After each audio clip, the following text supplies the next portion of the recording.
Olha, todo mundo já sentiu aquela batalha acontecendo aqui dentro, não é mesmo? Aquela luta constante entre o que a gente quer fazer na hora e o que a gente sabe que deveria fazer. Pois é, hoje a gente vai mergulhar numa ideia bem antiga que tenta mapear exatamente esse conflito, a guerra entre o que chamam de obras da carne e o fruto do espírito. Então, para começar, vamos direto ao ponto com a pergunta que está no centro de tudo isso. O que ou quem é que está no controle dos nossos desejos? Porque no fim das contas, a resposta para essa pergunta é o que define quem vence essa batalha interna que acontece em cada um de nós. E para a gente entender essa nossa natureza mais impulsiva, a metáfora principal é essa aqui: um vulcão ativo dentro da gente. É uma imagem muito forte, se a gente parar para pensar. Uma força primitiva, sabe? Sempre ali, pronta para explodir e causar uma baita destruição se não for controlada. Então, a premissa aqui é bem simples, e eu diria que até universal.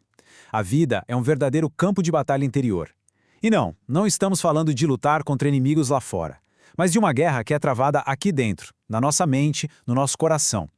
Uma tensão que não para entre duas forças totalmente opostas.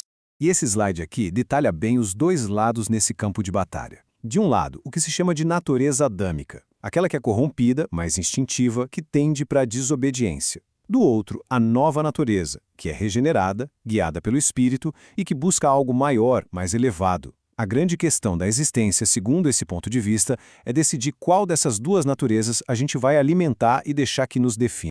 Tá, mas e o que acontece quando esse vulcão entra em erupção? Bom, ele libera o que a teologia chama de obras da carne. Dá pra pensar nelas como se fossem a lava tóxica que sai dos nossos impulsos mais selvagens, sabe? E que acaba causando um estrago danado na nossa vida e nos nossos relacionamentos.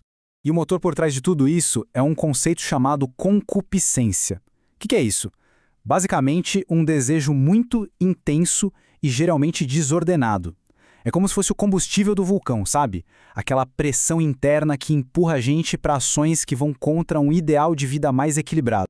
E aqui a gente vê exemplos bem concretos dessa erupção. A lista que vem lá da Epístola aos Gálatas é longa, né?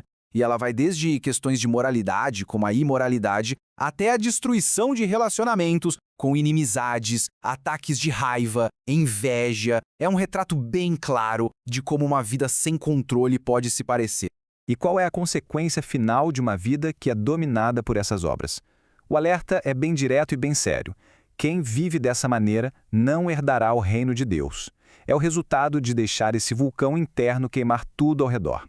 Mas ok, se a erupção do vulcão é o problema, qual seria a alternativa? Bom, esse sistema teológico oferece uma imagem completamente oposta. Não a destruição da lava, mas o crescimento de algo bonito, que nutre.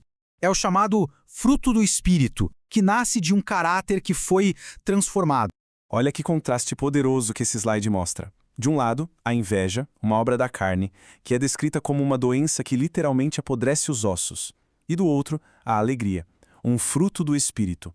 E não é aquela felicidade passageira que depende do que está acontecendo fora.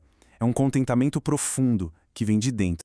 Outro fruto que é essencial é a fidelidade. E isso vai muito além de simplesmente acreditar em algo, viu? É sobre ser leal, ser confiável, ser uma rocha para outras pessoas. É aquela qualidade que fortalece a base dos nossos compromissos, tanto com o divino quanto com as pessoas que estão ao nosso redor. Só que esse fruto todo não cresce do nada, por acaso. É que nem um jardim, né? Precisa ser cultivado. Para chegar nessa transformação toda, é preciso ter intenção, ter esforço. É um caminho de disciplina.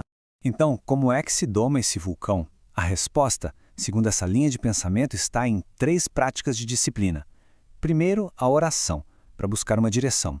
Segundo, a leitura da palavra, para alinhar os pensamentos. E terceiro, o jejum, que é um exercício bem direto para fortalecer o espírito sobre os desejos do corpo. E para a gente entender essa mentalidade, é só pensar no atleta. Ele ou ela controla tudo com muito rigor, né? A dieta, o sono, o esforço, tudo isso para alcançar o prêmio. Da mesma forma, a disciplina espiritual significa colocar os desejos sob o controle de um propósito maior. E qual é o resultado final de todo esse treinamento, de toda essa disciplina? A resposta é uma imagem de força e de segurança. Uma cidade com muros bem altos, impenetrável e protegida. O fruto que coroa todo esse processo é o autocontrole, ou a temperança. é a habilidade de governar a si mesmo, de gerenciar as próprias paixões e os apetites. E ele é visto não apenas como uma virtude, mas como a grande muralha que protege todas as outras virtudes.